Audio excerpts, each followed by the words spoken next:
മത്ത് എന്ന ചിത്രത്തെ കുറിച്ച്. മത്ത് എന്ന് പറയുന്നത് ഇപ്പൊ നമ്മള് കള്ളു കുടിച്ച് മത്തായി എന്ന് പറയൂലേ, പായസം കുടിച്ചിട്ട് മത്തായി, അത് തന്നെയാണ് ഈ മത്ത്. ക്രിട്ടിസൈസ് ചെയ്യാം, പക്ഷെ അപമാനിക്കരുത്. തീർച്ചയായിട്ടും. ഇപ്പൊ സലീം കുമാർ ദേശീയ അവാർഡ് കിട്ടിയപ്പോഴാണ് ഒരു മതിൽ വിളിച്ചിട്ടത്. നമ്മുടെ ഈ മിമിക്രി എന്ന് പറയുന്ന ഒരു ഇതിൽ നിന്ന് വരുന്നവർക്കൊരു ഇവരൊരു പെർഫോം ചെയ്യും. മണിച്ചേട്ടൻ അങ്ങനെ തന്നെ ഒരു മതിൽ വിളിച്ചു കളഞ്ഞ ആളാണ്, സൂരാജ് വിളിച്ച ആളാണ്. ഒരു ഗായകൻ അല്ലാഞ്ഞിട്ട് പോലും ചേട്ടൻ ഇത്തരത്തിലൊരു നല്ലൊരു പാട്ട് പാടി. തൊണ്ട തുറന്ന് പാടണം എന്ന് പറഞ്ഞ ഡയറക്ടർ. ചേച്ചി എന്തെങ്കിലും പറഞ്ഞു ഇത് കേട്ടിട്ട്? വീട്ടിൽ വളരെ വൈഫ് പുന്നാരിച്ച് വളർത്തുന്ന ഒരു പൂച്ചയുണ്ട്. ആ പൂച്ച ഇത് കേട്ടിട്ട് ഓടിക്കളഞ്ഞു. ചേട്ടാ നമസ്കാരം. നമസ്കാരം. നമസ്കാരം. ചേട്ടാ, ആദ്യമായിട്ട് ചോദിക്കാനുള്ള ഒന്നേ ഉള്ളൂ, എന്താണ് മത്ത്? മത്ത് എന്ന ചിത്രത്തെ കുറിച്ച് എന്താണ് ചേട്ടാ പറയാനുള്ളത്?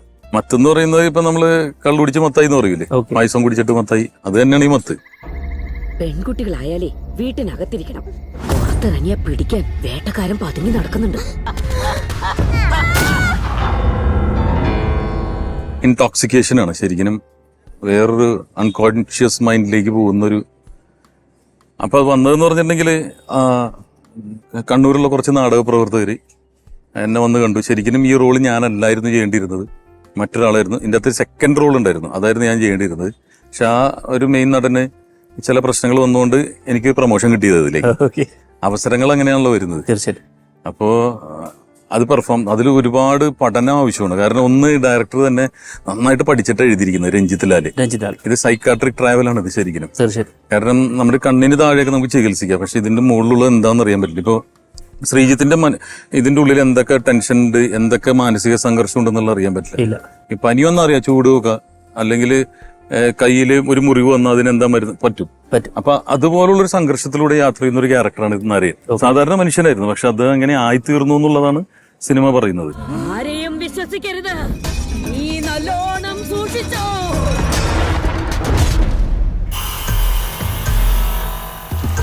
എനിക്കൊരു മകളുണ്ട്, അവക്ക് വേണ്ടി ഞാൻ ജീവിക്കുന്നത്. അച്ഛനും മകളും തമ്മിലുള്ള സ്നേഹബന്ധം തന്നെയാണ്. പല ലെയേഴ്സ് ഉണ്ട് ഈ പടത്തിന്. അച്ഛൻ ഒരു മകളെ, പ്രത്യേകിച്ച് അന്ധയായിട്ടുള്ളൊരു കുട്ടിയെ സംരക്ഷിക്കാൻ കഷ്ടപ്പെടുകയാണ്. എങ്ങനെ വീട്ടിൽ നിർത്തിയിട്ട് പോകും? വീട്ടിലൊരാളെ കൂടെ നിർത്താനാണെങ്കിൽ ഭാര്യയില്ല, അമ്മ മരിച്ചുപോയി. ഒരാളെ നിർത്താൻ, വേറെ കൂട്ടിന് നിർത്താനുള്ള അത്ര ധനികനൊന്നുമില്ല, സാധാരണ കല്ലുപണിക്ക് പോകുന്ന ഒരാളാണ്. അപ്പൊ അത്രയും ഡൗൺ ടു എർത്ത് ആയിട്ടുള്ള ഒരു ക്യാരക്ടറും എനിക്ക് പ്രൂവ് ചെയ്യാൻ പറ്റും, ഇതുവരെയായിട്ടും ചെയ്യാത്തത്. നമ്മളിപ്പോ അത്യാവശ്യം പടങ്ങളിൽ നന്നായിട്ട് പോയിക്കൊണ്ടിരിക്കുന്നുണ്ട്. ഇപ്പൊ ഈ തടി എന്നൊക്കെ പറഞ്ഞത് പ്രൊഡ്യൂസർമാരെ തടി തന്നെയാണ്. ഇതിലെ കഥാപാത്രം നരൻ, അതിനുവേണ്ടി ചേട്ടൻ ഒരുപാട് എഫേർട്ട് എടുത്തിട്ടുണ്ട്. എന്താണ് ചേട്ടാ ഇങ്ങനെ ഒരു ക്യാരക്ടറിനെ കുറിച്ച് പറയാനുള്ളത്? ഒരുപാട് പ്രിപ്പറേഷൻസ് ഞാൻ നടത്തിയിട്ടുണ്ട്. എന്നാൽ അത് വലിയ പ്രിപ്പറേഷൻ ഒന്നുമല്ല പറയുന്നത്. ആ സമയത്ത് തന്നെ ഞാൻ കണ്ടുമുട്ടിയവർക്ക് ഇതേ അവസ്ഥയിലുള്ളതാണ്. അത് ശരിക്കും പറഞ്ഞത് അത് മനഃപൂർവ്വം സംഭവിച്ചതല്ല, അത് അറിയാതെ സംഭവിച്ചാണ്. ആ സമയത്താണ് ഞാൻ ഈ ഡോക്ടർ വന്ദനദാസിന്റെ അച്ഛനെ കാണുന്നതും ആ അച്ഛന്റെ മാനസിക സംഘർഷം. കാരണം ഈ ഒരു കുട്ടിയെ, വളരെ വൈകിയുണ്ടായ കുട്ടി, അതിനെ കഷ്ടപ്പെട്ട് വളർത്തി പുന്നാരിച്ച് പഠിപ്പിച്ച് ഇതുമാത്രം പെയിൻ എടുത്തിട്ടാണ് 23 വയസ്സിലൊരു കാബാലികൻ ആ കുട്ടിയെ ഇല്ലാതാക്കി. അപ്പോൾ ആ അച്ഛൻ്റെ വീട്ടിൽ ഞാൻ ചെന്ന് കഴിഞ്ഞപ്പോൾ ഞാൻ ശരിക്കും പറഞ്ഞിട്ടുണ്ടെങ്കിൽ മരവിച്ച മനസ്സായിരുന്നു. കാരണം അവളുടെ റൂമിൽ കൊണ്ടുപോയപ്പോൾ അവൾ ഉപയോഗിച്ചിരുന്ന ലാപ്ടോപ്പ്, അവളുടെ വാച്ച്, അവളുടെ പുസ്തകങ്ങളുടെ, അവളുടെ ഉടുപ്പുകൾ, അവളവിടെ ജീവിക്കുകയാണ്. ഞാൻ ഇങ്ങനെ നിൽക്കണം, നിറച്ച് ഫോട്ടോസ്. ഞാൻ വെറുതെ ചോദിച്ചു അച്ഛൻ്റെ അടുത്ത്, നിറച്ച് ഫോട്ടോ ആണല്ലോ എന്ന് ചോദിച്ചു. ഞങ്ങൾക്ക് ഇനി ഇതല്ലേ ലോകം എന്ന് ചോദിക്കുകയാണ്. ആ അച്ഛനൊക്കെ എന്നോ മരിച്ചു പോയി കഴിഞ്ഞു. കുട്ടി മരിച്ചതിന് ശേഷം അവർ ജീവിച്ചിട്ടില്ല. ഞാൻ അവിടെ നിന്നിട്ട് എനിക്ക് ശരിക്കും പറഞ്ഞ ഈ ശ്വാസമൊക്കെ നിലക്കുന്നില്ല, അതുപോലെ ഭയങ്കര സങ്കടം വന്നുപോയി. അപ്പൊ ഈ അച്ഛൻ്റെ അവസ്ഥ എന്തായിരിക്കും? അതെനിക്ക് ഈ സിനിമയിൽ, കാരണം ഈ മോളെ പുന്നാരിച്ച് പാടുന്ന ഒരു പാട്ടിലൊക്കെ ഈ അച്ഛനാണ് എൻ്റെ മനസ്സിൽ കിടക്കുന്നത്. ഒരേ പോക്കിയുമായി അവൾ അടുപ്പത്തില്ല. അവനിൽ നിന്ന് അകറ്റാൻ വേണ്ടിയാ ഞാൻ കാട് കയറിയത്. അവനിവിടെ എത്തിയിട്ടുണ്ട്, അവളെയും കൊണ്ടവൻ പോകും. ആളായി പിറന്ന ഞാനും നീയും എന്നും പെണ്ണിനെ അടിമയായി നിർത്തണം. സ്നേഹത്തിന്റെ പഞ്ചാരയിൽ പൊതിഞ്ഞ് അടിമത്തം അവൾ അറിയാതെ നോക്കണം. അവളൊരു ഇരയായിരിക്കണം, വേട്ടക്കാരന്റെ ഇര. ഇപ്പോഴും മത്തിലെ അച്ഛൻ എന്നുള്ള രീതി തന്നെയാണ്. മത്തിലെ അച്ഛനല്ല, വന്ദനദാസിന്റെ അച്ഛനാണ് എന്റെ മനസ്സിൽ കിടക്കുന്നത്. മത്തിലെ അച്ഛൻ ഒരു ക്യാരക്ടർ ചെയ്ത് കഴിഞ്ഞു. പക്ഷെ ചില സംഭവങ്ങള് ഞാൻ ഓർക്കാൻ ആഗ്രഹിക്കാത്തതാണ്, പക്ഷെ അത് ഇങ്ങനെ ഓർത്തുകൊണ്ടേയിരിക്കും നമ്മള്. അതുകൊണ്ട് തന്നെ ഈ പത്രത്തിലൊക്കെ ഈ പെൺകുട്ടികളെ പീഡിപ്പിച്ചു എന്ന് പറയുമ്പോൾ ഞാൻ തിരിച്ചു കളയുള്ള പത്രം വായിക്കില്ല. എനിക്ക് പെൺകുഞ്ഞുങ്ങളോട് ഭയങ്കര ഇഷ്ടമാണ്. അപ്പൊ ഇതിലൊരു പെൺകൊച്ചിന്റെ അച്ഛൻ്റെ അനുഭവിക്കുന്ന, അവൾ വളർന്നു വരുമ്പോൾ അവർക്ക് വേണ്ട സപ്പോർട്ട് കൊടുക്കുന്ന ഒരു അമ്മയില്ലെങ്കിൽ, ഇപ്പൊ അച്ഛനമ്മയൊക്കെ ഡൈവോഴ്സ് ചെയ്ത് താമസിക്കുമ്പോൾ അനുഭവിക്കുന്ന മക്കളാണ് നമ്മുടെ. ആ ജീവിതം ഇല്ലാണ്ടായി പോവല്ലേ. അപ്പൊ സത്യം പറഞ്ഞാൽ ഒരു മെസ്സേജ് തന്നെയാണ് ഈ സിനിമയിലൂടെ കൊടുക്കുന്നത്. മെസ്സേജ് എന്ന് ചോദിച്ചു കഴിഞ്ഞാൽ മെസ്സേജ് അത് തന്നെയാണ്. പക്ഷെ ഇയാള് ഒരു ട്രാവൽ ഉണ്ട്, അതൊരു വേറൊരു എക്സ്പെരിമെന്റൽ പടത്തിന്റെ ഭാഗമാണ് അത്. ഇതിന്റെ ഒരു ജോണർ തന്നെ വേറൊരു പേസ് ആണ്. സൈക്കോ ക്രൈം ഡ്രാമ എന്നാണ് പറയുന്നത്. അത് നമ്മൾ മലയാള സിനിമയിൽ അധികം ഇങ്ങനെ ഒരു അങ്ങനെ വന്നിട്ടില്ല എന്ന് വെച്ചാല് ഇപ്പൊ നിങ്ങൾ ഇപ്പൊ ശ്രീജിത്ത് വെള്ളമടിച്ച് കിടക്കുമ്പോൾ ഞാൻ നിങ്ങളെ കാണുന്നു, പക്ഷെ നിങ്ങൾ എന്ത് അവസ്ഥയിലാണെന്നുള്ളതാണ് പ്രേക്ഷകനെ കാണിക്കുന്നത്. നിങ്ങൾ കാണുന്ന കാഴ്ചകൾ ഇപ്പൊ ഒരു ഭ്രാന്തന്റെ റൂട്ടിൽ കൂടി നടപ്പുണ്ടാവും, അയാൾ എന്തായിരിക്കും കാണുന്നതെന്ന് നമുക്കറിയില്ലോ. അത് ആ അന്വേഷണമാണ്. അത് ഒരുപാട് ഡോക്ടേഴ്സിന്റെ അടുത്തൊക്കെ കൺസൾട്ട് ചെയ്തിട്ട് തന്നെയാണ് ഈ ഡയറക്ടർ എഴുതിയിട്ടുള്ളത്. ആ പ്രോബ്ലം എന്താണെന്നുള്ളതൊക്കെ.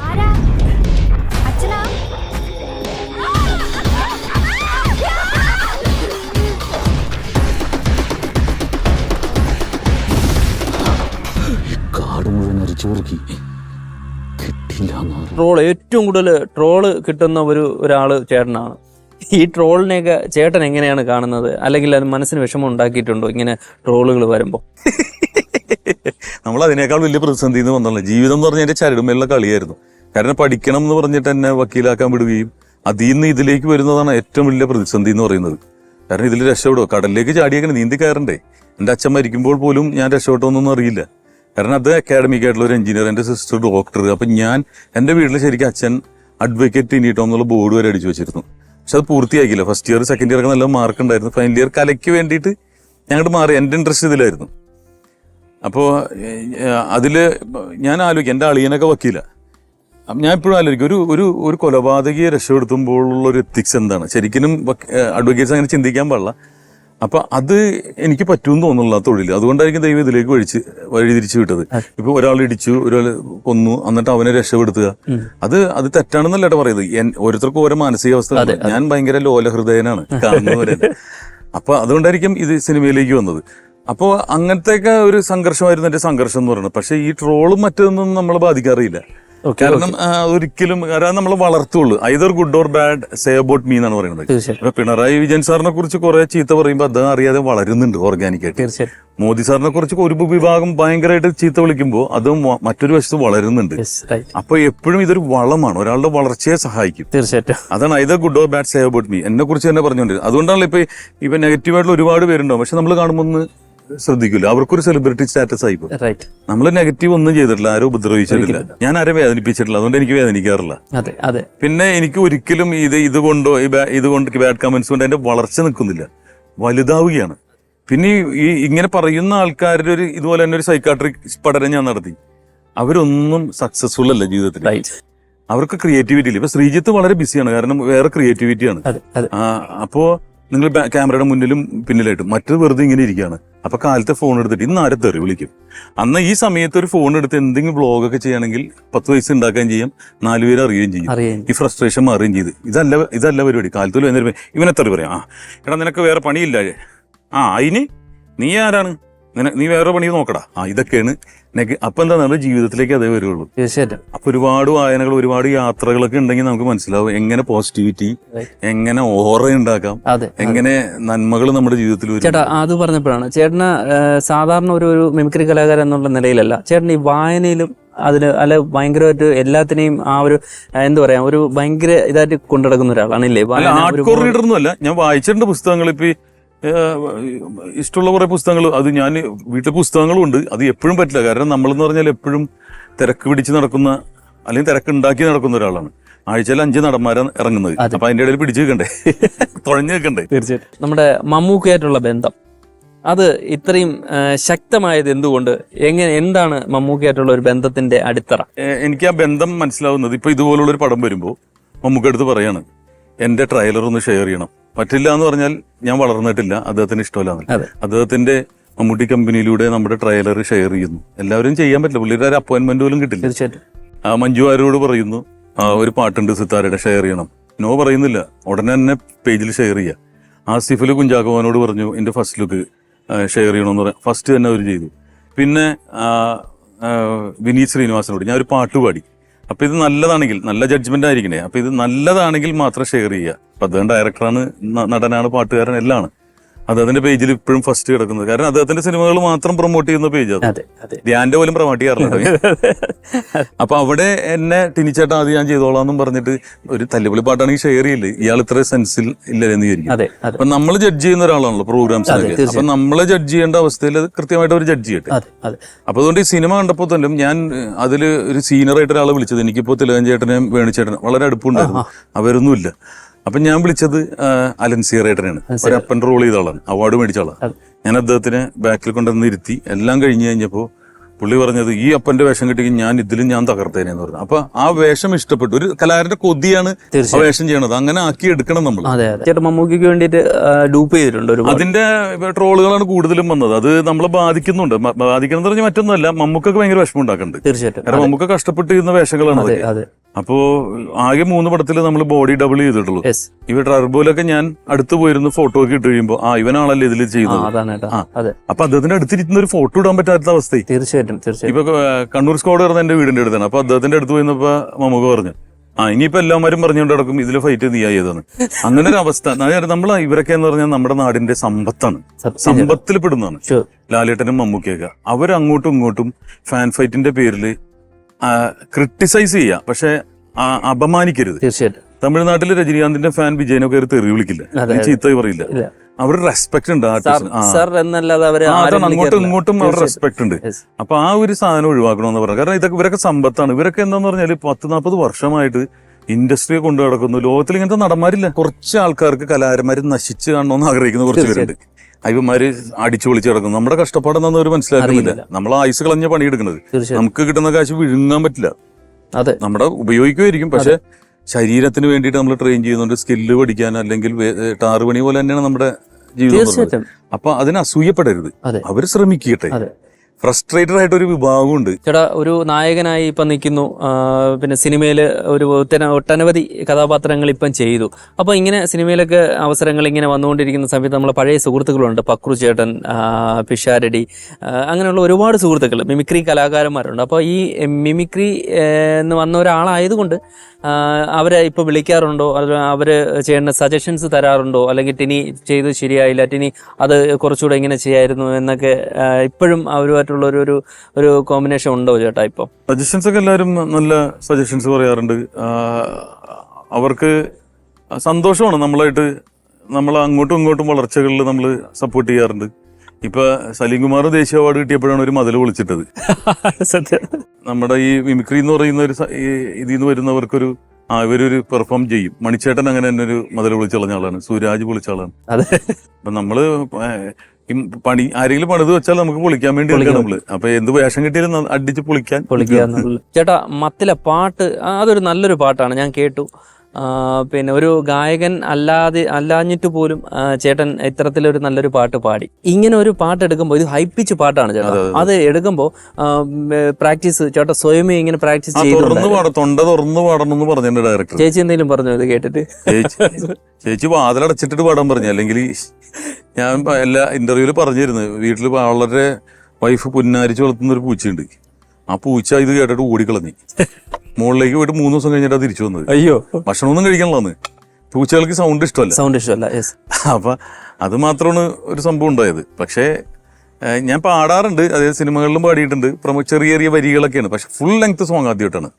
അതാണ് ഞാൻ അതില് എം ജയേന്ദ്രൻ സാർ ഇത് ഒരു പോസ്റ്റ് ഇടുകയും ചെയ്തു. M Jayendran sir. അപ്പൊ അത് ഭയങ്കരമാണ്. അദ്ദേഹം ഒരു വോയിസ് എനിക്ക് മെസ്സേജ് വിട്ടു, ഇനി പാടിക്കൊണ്ടേ ഇരിക്കണമെന്ന് പറഞ്ഞു. അതൊക്കെ നമുക്ക് അത്ഭുതപ്പെടുന്ന കാര്യമുണ്ട്. നമ്മൾക്ക് അറിയാത്തൊരു സ്കില്ലാണ് നമ്മളെടുത്ത്. തീർച്ചയായിട്ടും. അത് അദ്ദേഹത്തെ പോലെ ഒരു ലെജൻഡ് അയക്കുക എന്ന് പറഞ്ഞാൽ അതൊരു വലിയ കാര്യം തന്നെ. പിന്നെ ചേട്ടൻ റാപ്പ് സോങ്ങിന്റെ ആളാണ്, ഇടയ്ക്കൊക്കെ റാപ്പ് പാടുന്ന പരിപാടികളൊക്കെ ഉണ്ടായിരുന്നു. അത്യാവശ്യം ടച്ച് ഉണ്ട്. പക്ഷേ നമ്മൾ അങ്ങനെ ഒരു പ്രൊഫഷണൽ പ്ലേ ബാക്കിംഗ് ചെയ്തിട്ടില്ല. അത് ഇതിനു വേണ്ടി ഡയറക്ടർ പറഞ്ഞു ആ ഇമോഷൻ കറക്റ്റ് ആയിട്ട് എനിക്ക് കിട്ടുള്ളൂ, അത് ചെയ്യണമെന്ന് പറഞ്ഞപ്പോൾ നമ്മൾ ശ്രമിച്ചു. അതിനുവേണ്ടി അത്രയ്ക്കും ചേട്ടൻ പരിശ്രമിച്ചു. നമ്മൾ സംഗീതം പഠിച്ചിട്ടില്ല, അഭിനയം പഠിച്ചിട്ടില്ല. അപ്പൊ ഒന്നും പഠിക്കാത്തവർക്ക് എന്തും ചെയ്യാൻ ധൈര്യം ഉണ്ടാവും. പഠിച്ചവർക്കായിരിക്കും പേടി, ഇത് കറക്റ്റ് ആ സ്വരസ്ഥാനമാണെന്നൊക്കെ. ഇതങ്ങ് തുറന്ന് പാടുകയാണ്, ഒരു രോദനമാണിത്. അപ്പൊ അതിലൊന്നും നോക്കൂല, സ്വരങ്ങളൊന്നും നോക്കൂല. ഒരാൾക്ക് അറിയുമ്പോ പിച്ചു നോക്കൂ, ഒന്നും നോക്കൂല. അതുപോലെ ആയിരിക്കണം എന്ന് പറഞ്ഞിരുന്നു. തീർച്ചയായിട്ടും. ചേട്ടന്റെ മകൻ പേര് ആദം ഗ്രാഫിക്സ് പഠിച്ചോണ്ടിരിക്കുന്നു. ഓക്കെ. അവൻ ടെക്നിക്കൽ ഈ ഫിലിംസ് ഒരുപാട് കാണാറുണ്ട്. ഏത് സിനിമ കണ്ടാലും അവധിന്ന് റെഫറൻസ് എടുത്തെങ്കിൽ അപ്പൊ തന്നെ പിടിക്കാറുണ്ട്. കട്ടെടുത്ത സീൻ ഉണ്ടെങ്കിൽ അപ്പൊ തന്നെ പറയും. എന്റെ അഭിനയത്തിനെ കുറിച്ച് മത്ത് കണ്ടപ്പോഴാണൊന്ന് ഒരു കോൺവെർസേഷൻ ഉണ്ടായത്, നന്നായി എന്നുള്ളൊരു സംഭവം കൂടി. അത്രക്കും നല്ലൊരു ക്രിട്ടിക്, വീട്ടിലെ തന്നെ ഏറ്റവും ബെസ്റ്റ് ക്രിട്ടിക്കാണ് മകനാണ്. പിന്നെ എല്ലാത്തിനെ കുറിച്ചും അറിയാം. അതെ അതെ അതെ. അപ്പം പുള്ളിക്ക് ഫിലിമിനോട് താല്പര്യമുണ്ടോ അതോ ഗ്രാഫിക്സ് ഡിസൈൻ?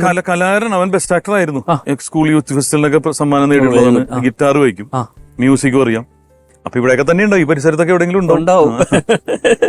ഓക്കെ. പിന്നെ വീട്ടിലെ ചേച്ചിയുടെ ആ ഒരു സപ്പോർട്ട് കാര്യങ്ങള്? വൈഫാണ് ഫുൾ സപ്പോർട്ട്. രൂപ ഞാനെപ്പോഴും തമാശക്ക് പറയാറുണ്ട്, കയ്യിലില്ല വീട്ടിലുണ്ടെന്ന്. രൂപ കയ്യിലില്ല, സത്യമാണ്. പക്ഷെ അതാണ് ചേട്ടന്റെ അസറ്റ് എന്ന് പറയുന്നത്. അവര് രണ്ടുപേരും ഇപ്പൊ വീട്ടിലുണ്ടെന്ന് പറയാൻ പറ്റില്ല, ഇപ്പൊ എല്ലാം ഗൂഗിൾ പേ അല്ലേ, ഫോണിലുണ്ടെന്ന് പറയാം. ഫോണിലുണ്ട്. അപ്പൊ രൂപയാണ് നമുക്ക് എല്ലാ സപ്പോർട്ടും ചെയ്യുന്നത്. കാരണം എന്നെ പോലത്തെ ഒരാൾക്ക് ഒരു സിനിമയിൽ നിൽക്കുന്നതിൽ ഒരുപാട് റിസ്കി ലൈഫാണ്. വൈകി വന്നാലോ അല്ലെങ്കിൽ ഒരു മെസ്സേജ് വന്നാൽ തീർന്നു നമ്മുടെ ലൈഫൊക്കെ. പക്ഷെ ആ വിശ്വാസമാണ് നമ്മളെ. അത് തന്നെ മമ്മൂക്ക തന്നെ പഠിപ്പിച്ചതാണ്. കുടുംബം എന്ന് പറഞ്ഞാൽ മറന്നു നീ കളിക്കരുത്. എന്തൊക്കെ ഉണ്ടാക്കിയാലും കുടുംബം ഇല്ലെങ്കിൽ തീർന്ന്. ലൈഫില് എത്ര കാശ് കിട്ടിയാലും സക്സസും സന്തോഷവും കാശ് കൊടുത്താൽ കിട്ടാത്ത കാര്യമാണ്. എത്ര കോടി ഉണ്ടായിട്ടും കാര്യമില്ല. അപ്പൊ ആ ഒരു സന്തോഷം നിസ്സാര സന്തോഷങ്ങൾക്ക് വേണ്ടി കളയരുത്. അപ്പൊ അത് എന്റെ മനസ്സിൽ ചില ഓരോരുത്തർ പറഞ്ഞിരിക്കുന്നത് ഞാനിങ്ങനെ കോറിയിട്ടിട്ടുണ്ട്. അപ്പൊ ഫാമിലിയില് കാലെടുത്ത് വെച്ചാൽ പിന്നെ ഒരു സിനിമാക്കാരനല്ല. ഞാൻ അല്ലെങ്കിൽ സിനിമാക്കാരനൊന്നും അല്ല, സാധാരണക്കാരനായിട്ട് ജീവിക്കാൻ ആഗ്രഹിക്കുന്ന ആളാണ്.